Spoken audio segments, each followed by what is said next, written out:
When the Me Too movement started, a lot of voices questioned the timing of the allegations against the major personalities.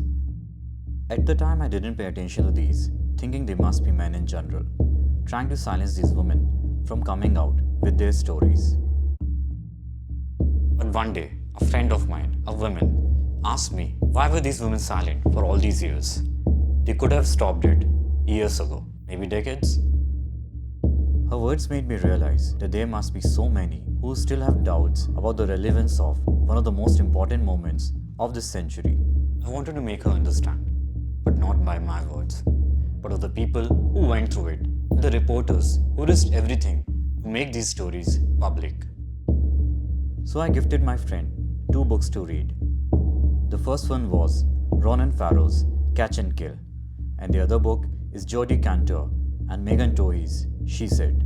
Both books are the account of how these journalists exposed the crimes of Harvey Weinstein, one of the most influential Hollywood producer who sexually harassed multiple actresses and many of his employees. Harvey Weinstein's sexual misconduct has been an open secret in Hollywood for decades. Congratulations, you 5 ladies no longer have to pretend to be attracted to Harvey Weinstein.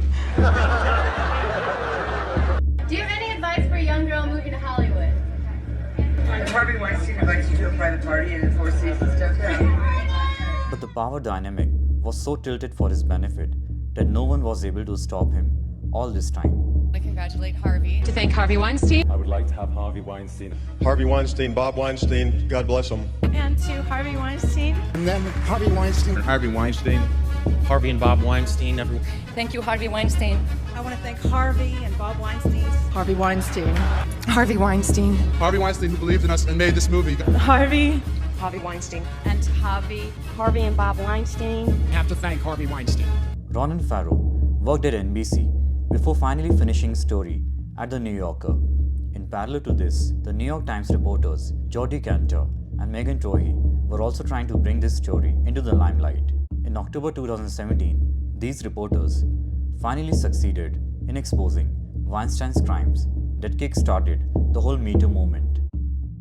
For their reporting, Ronan Farrow, along with Jodi Kantor and Megan Twohey, won the Pulitzer Prize for public service. So the question is, why read 2 separate books if they tell you the same story? Because it is not the same story. She Said is a hymn to old-fashioned investigative reporting. Much like All the President's Men, Kantor and Twohey trawl through complex document trails trying to find old non-disclosure agreements. They chased on numerous tips and more than anything formed relationships with sources, texting them dozens of times a day to make them agree to go on the record. The women at the other end of the phone are nervous and are right to be. It is discovered later that Weinstein was using a security firm, Black Cube, to try to halt the publication of the story.